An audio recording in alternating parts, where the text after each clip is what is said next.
The construction sector is regarded as the engine driving the economy. Big construction firms depend mainly on government's expansionary budget and its capital projects, focused largely on infrastructure development with the aim of creating employment. This appears to remain government's strategic direction for the next few years. But with the economic crisis, a number of sectors have been affected negatively, with job cuts being the order of the day. You see, most of these development projects, mainly the capital projects that are reflected in the development budget, in as much as they were budgeted for and anticipated to start, because of the underestimation of the crisis, most of them have to be put on ice, unfortunately. So I foresee a very low implementation rate come next year, or even when the budget is reviewed. You will realize that most of these projects will not have been implemented, either because the finance were not there, or the finance have been diverted to where it is mostly needed. And so I expect to see a very low implementation rate as well as the execution rate because of that.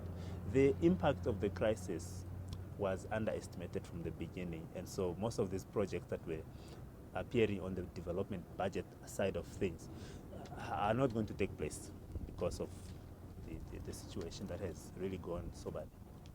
The cash flow of the contractors also suffered. We have seen that most of the capital projects have been delayed, and some of these projects have actually been put on hold indefinitely. Now, you will realize that when a construction site is almost to begin, you would find that the builders or the constructor have already put some orders of equipment that they might not necessarily get around.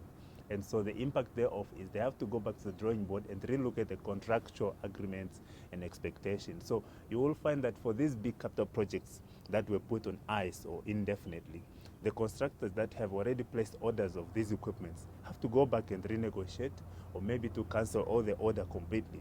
And this have really affected a lot of these companies' cash flows and future outlook.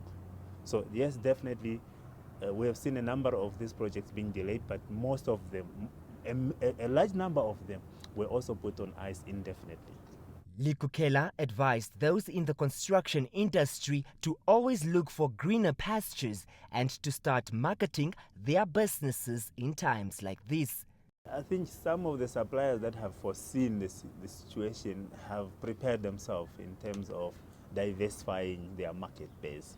So some suppliers have started looking for other markets or other suppliers, such that if the construction sector will take time to recover, at least the other sectors that are still okay, they can supply them and maintain them and sustain them.